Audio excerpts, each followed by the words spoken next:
नमस्कार विद्यार्थी मित्रांनो, मराठी जी के या आपल्या यूट्यूब चॅनलवरती सर्वांचे स्वागत आहे। तर पहा, आजच्या व्हिडिओमध्ये आपण मुंबई उच्च न्यायालय भरती पद आहे पहा शिपाई व हमाल या पदांकरिता आज आपण काही संभाव्य तांत्रिक प्रश्न असे पाहणार आहोत। हे प्रश्न पहा तुम्हाला परीक्षेच्या दृष्टिकोनातून महत्त्वपूर्ण ठरणारे आहेत। तरी तुम्ही चॅनलवर जर नवीन असाल तर चॅनलला सबस्क्राईब करून ठेवा, कारण तुम्हाला असेच महत्त्वपूर्ण व्हिडिओ नक्कीच बघावयास मिळतील। चला तर मग व्हिडिओला सुरुवात करूया। तर पहा, प्रश्न क्रमांक पहिला, भारतीय सर्वोच्च न्यायालय डॅश या दिवशी अस्तित्वात आले। विद्यार्थी मित्रांनो, प्रत्येक प्रश्नाचं उत्तर देण्यासाठी तुमच्याकडे 2 ते 3 सेकंदाचा वेळ दिला जाणार आहे। तर त्यामध्ये पहा तुम्ही प्रश्नाचं उत्तर हे देण्याचा प्रयत्न करा। तर या प्रश्नाचं उत्तर आहे पहा ऑप्शन क्रमांक 3, 26 जानेवारी सन 1950। तर पहा, भारतीय सर्वोच्च न्यायालय हे 26 जानेवारी सन 1950 या दिवशी ते अस्तित्वात आले होते। प्रश्न क्रमांक दुसरा, राज्यातील पहिले कायमस्वरूपी बालन्यायालय खालीलपैकी कोणत्या जिल्ह्यामध्ये सुरू करण्यात आले आहे? तर या प्रश्नाचं उत्तर आहे पहा ऑप्शन क्रमांक 4, पुणे। तर पहा, राज्यातील पहिले कायमस्वरूपी बालन्यायालय हे पुणे या जिल्ह्यामध्ये सुरू करण्यात आलेले आहे। प्रश्न क्रमांक तिसरा, खालीलपैकी कोणत्या राज्याचे उच्च न्यायालय हे त्या राज्याच्या बाहेर स्थित आहे? तर पहा, या प्रश्नाचं उत्तर आहे पहा ऑप्शन क्रमांक 4, अरुणाचल प्रदेश। तर पहा, अरुणाचल प्रदेश या राज्याचे जे उच्च न्यायालय आहे तर ते पहा त्या राज्याच्या बाहेर स्थित आहे। प्रश्न क्रमांक चौथा, डिप्रेस्ड क्लासेस मिशनची स्थापना कोणत्या समाजसुधारकाने केलेली आहे? तर या प्रश्नाचं उत्तर पहा ऑप्शन क्रमांक 1, वीरा शिंदे म्हणजेच विठ्ठल रामजी शिंदे। तर विठ्ठल रामजी शिंदे यांनी पहा डिप्रेस्ड क्लासेस मिशनची स्थापना ही केलेली आहे। तर डिप्रेस्ड क्लासेस मिशनची स्थापना केव्हा करण्यात आलेली आहे? तर ती 18 ऑक्टोबर 1906 मध्ये। कधी? 18 ऑक्टोबर 1906 मध्ये विठ्ठल रामजी शिंदे यांनी डिप्रेस्ड क्लासेस मिशनची स्थापना ही केलेली आहे। प्रश्न क्रमांक 5, अमृतानुभव हा ग्रंथ खालीलपैकी कोणत्या संतांनी लिहिलेला आहे? तर ऑप्शन क्रमांक 2 पहा, संत ज्ञानेश्वर। तर संत ज्ञानेश्वरांनी अमृतानुभव हा ग्रंथ त्यांनी लिहिलेला आहे। प्रश्न क्रमांक 6, सध्याचे म्हणजेच 2025 मध्ये भारताचे लोकसभा स्पीकर किंवा अध्यक्ष कोण आहेत? तर या प्रश्नाचं उत्तर पहा ऑप्शन क्रमांक 1, ओम बिर्ला। तर पहा, सध्याचे म्हणजेच 2025चे भारताचे लोकसभा स्पीकर हे ओम बिर्ला आहेत।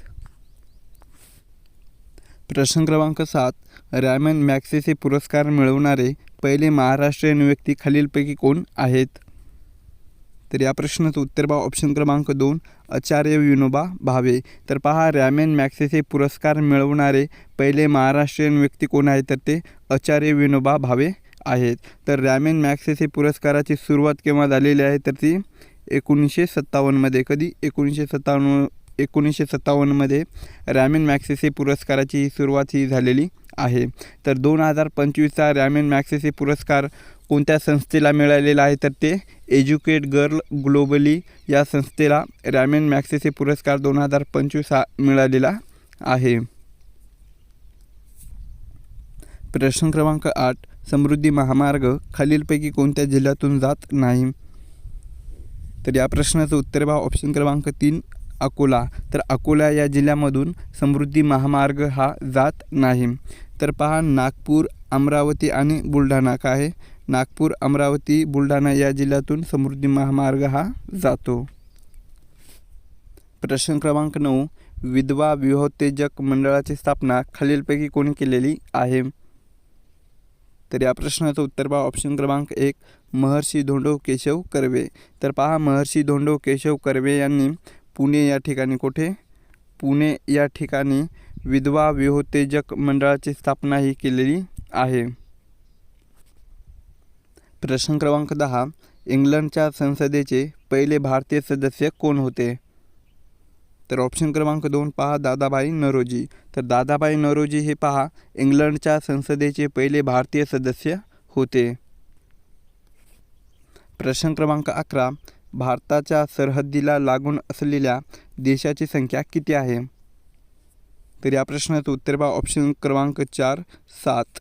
तर पहा भारताच्या सरहद्दीला लागून असलेल्या देशाची एकूण संख्या किती आहे? तर ते 7 आहे. तर ते कोणकोणते देश आहेत तर ते पाहूया. तर पहा पहिला आहे पाकिस्तान, दुसरा आहे चीन, तिसरा आहे नेपाळ, चौथा आहे भूटान, पाचवा आहे बांगलादेश, सहावा आहे म्यानमार आणि सातवा आहे अफगाणिस्तान. तर या 7 देशाच्या सीमा या भारताच्या सरहद्दीला लागून आहेत. प्रश्न क्रमांक 12. कोणत्या घटनादुरुस्तीचे वर्णन हे मिनी घटना म्हणजेच मिनी कॉन्स्टिट्यूशन म्हणून केले जाते? तर या प्रश्नाचं उत्तर पहा ऑप्शन क्रमांक 1 42वी घटनादुरुस्ती. तर पहा 42वी या घटनादुरुस्तीचे वर्णन हे मिनी घटना म्हणून केले जाते. प्रश्न क्रमांक 13. खालीलपैकी कोणते क्षेपणास्त्र हे रणगाडा नाशक क्षेपणास्त्र नाही? तर ऑप्शन क्रमांक 4 पहा निर्भय. तर पहा निर्भय हे जे क्षेपणास्त्र आहे तर ते पहा रणगाडा नाशक क्षेपणास्त्र नाही.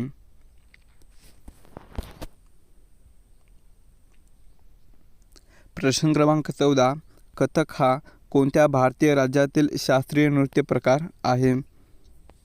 तर या प्रश्नाचं उत्तर पहा ऑप्शन क्रमांक 1 उत्तर प्रदेश. तर पहा कथक हा उत्तर प्रदेश या भारतीय राज्यातील शास्त्रीय नृत्य प्रकार आहे. प्रश्न क्रमांक 15. रक्तात कोणत्या घटकाचे प्रमाण जास्त झाल्यास रक्त अधिक लाल दिसते? तर या प्रश्नाचं उत्तर पहा ऑप्शन क्रमांक 1 हिमोग्लोबिन. तर पहा रक्तामध्ये हिमोग्लोबिन या घटकाचे प्रमाण जास्त झाल्यास रक्त अधिक लाल दिसते. प्रश्न क्रमांक 16.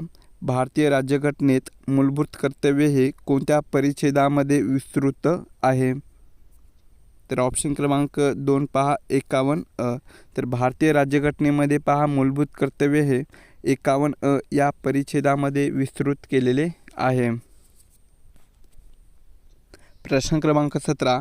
महाराष्ट्रातील कोणत्या शहराला इंद्रनगरी म्हणून ओळखले जाते? तर ऑप्शन क्रमांक 2 पहा अमरावती. तर अमरावती या शहराला महाराष्ट्रातील इंद्रनगरी म्हणून ओळखले जाते. प्रश्न क्रमांक 18. सूर्यमालेतील सूर्यापासून सर्वात जवळचा ग्रह खालीलपैकी कोणता आहे? तर ऑप्शन क्रमांक 1 पहा बुध. तर सूर्यमालेतील सूर्यापासून सर्वात जवळचा ग्रह कोणता आहे? तर तो बुध हा सर्वात जवळचा ग्रह आहे. प्रश्न क्रमांक 19. कोणता दिवस अंमली पदार्थ विरोधी दिन म्हणून पाळला जातो? तर ऑप्शन क्रमांक 1 पहा 26 जून. तर 26 जून हा जो दिवस आहे तर तो पहा अंमली पदार्थ विरोधी दिन म्हणून पाळला जातो. प्रश्न क्रमांक 20. शक्तिस्थळ हे खालीलपैकी कोणाचे समाधीस्थळ आहे? तर या प्रश्नाचं उत्तर पहा ऑप्शन क्रमांक 2 इंदिरा गांधी. तर शक्तिस्थळ हे पहा इंदिरा गांधी यांचे समाधीस्थळ आहे. तर इंदिरा गांधी यांचे समाधीस्थळ हे पहा नवी दिल्लीतील राजघाट परिसरामध्ये आहे. प्रश्न क्रमांक 21. महाराष्ट्र राज्याचे मँचेस्टर म्हणून कोणत्या शहरास ओळखले जाते? तर या प्रश्नाचं उत्तर पहा ऑप्शन क्रमांक 2 इचलकरंजी. तर महाराष्ट्र राज्याचे मँचेस्टर म्हणून इचलकरंजी या शहरास ओळखले जाते. प्रश्न क्रमांक 22. बेकिंग पावडर हे खालीलपैकी कशाचे मिश्रण आहे? तर ऑप्शन क्रमांक 3 पहा. तर बेकिंग पावडर हे पहा सोडियम बायकार्बोनेट आणि एक आम्ल यांचे ते मिश्रण आहे. प्रश्न क्रमांक 23. ग्रामसेवकाची नेमणूक पुढीलपैकी कोण करतो? तर ऑप्शन क्रमांक 3 पहा जिल्हा परिषद मुख्य कार्यकारी अधिकारी. तर ग्रामसेवकाची नेमणूक ही जिल्हा परिषद मुख्य कार्यकारी अधिकारी करतो. प्रश्न क्रमांक 24. कोणत्या संतांची पदे ही शीखांच्या गुरु ग्रंथ साहिब या ग्रंथात आहेत? तर ऑप्शन क्रमांक 4 पहा संत नामदेव. तर संत नामदेव या संतांची पदे ही पहा शिखाच्या गुरु ग्रंथ साहेब या ग्रंथामध्ये आहेत. प्रश्न क्रमांक 25 GDPच्या प्रमाणामध्ये सर्वात जास्त कर्जबाजारी असणारा देश कोणता आहे? तर ऑप्शन क्रमांक 2 पहा जपान. तर GDPच्या प्रमाणामध्ये पहा सर्वात जास्त कर्जबाजारी असणारा देश कोणता आहे? तर तो जपान हा देश आहे. प्रश्न क्रमांक 26 शनी या ग्रहाचे शोध लावण्याचे श्रेय या शास्त्रज्ञास जाते? तर ऑप्शन क्रमांक 1 पहा गॅलिलिओ. तर शनी या ग्रहाचे शोध लावण्याचे श्रेय हे गॅलिलिओ या शास्त्रज्ञास जाते. प्रश्न क्रमांक 27 तामिळनाडूमधील जड वाहनाचा कारखाना कोठे आहे? तर ऑप्शन क्रमांक 2 पहा आवडी. तर तामिळनाडूमधील जड वाहनाचा कारखाना हा आवडी या ठिकाणी आहे. प्रश्न क्रमांक 28 मानवी डोळ्याचा कोणता भाग हा आत येणाऱ्या किरणांना नियंत्रित करतो? तर ऑप्शन क्रमांक 2 पहा आयरिस. तर मानवी डोळ्याचा पहा आयरिस हा जो भाग असतो तर तो पहा आत येणाऱ्या किरणांना नियंत्रित करीत असतो. प्रश्न क्रमांक 29 विजेच्या दिव्यात तार कोणत्या धातूपासून बनलेली असते? तर ऑप्शन क्रमांक 4 पहा टंगस्टन. तर विजेच्या दिव्यातील तार ही पहा टंगस्टन या धातूपासून बनलेली असते. प्रश्न क्रमांक 30 20 कलमी कार्यक्रम भारतामध्ये प्रथम केव्हा सुरू झाला? तर ऑप्शन क्रमांक 2 पहा सन 1975.